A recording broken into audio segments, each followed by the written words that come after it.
విశాఖ జిల్లా నర్సీపట్నంలో పోలింగ్ అధికారులు నిబంధనలకు విరుద్ధంగా వ్యవహరిస్తున్నారంటూ తెదేపా ఆరోపించింది. దీనిపై మంత్రి అయ్యన్న పాత్రుడు కుమారుడు చింతకాయల విజయ్ రిటర్నింగ్ అధికారికి ఫిర్యాదు చేశారు. ఈవీఎంలు మొరాయిస్తున్నా సమస్యకు పరిష్కరించడంలో జాప్యం వహిస్తున్నారని మండిపడ్డారు.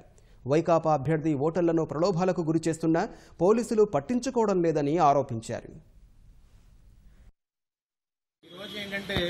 సుమారుగా బలిఘట్టంలో 3 బూతుల్లోని, ఇక్కడ మాకు నర్సీపట్నం టౌన్లో 2 బూతుల్లోని సుమారుగా 2 గంటలు 7 నుంచి 9:30 వరకు ఈవీఎంలు పనిచేయలేదు. కర్చపీదిలోని జూనియర్ కాలేజీలో బూత్లోని క్యాండిడేట్ నించోవచ్చు, ఎంతసేపు నించోవచ్చు, కానీ పక్కన తను ఒక ఏజెంట్ని పెట్టుకొని, ఎక్కడో బూత్లో ఉన్న ఏజెంట్ని ఇక్కడ పెట్టుకొని 3.5 hours ఫ్యాన్ సింబల్ని తన జేబులో పెట్టుకొని ఈరోజు నించుని లైన్ దగ్గర ఇన్ఫ్లుయెన్స్ చేస్తుంటే పోలీసులకు ఎంత చెప్పినా కూడా పట్టనట్టు అక్కడ నించుని ఉన్నారు.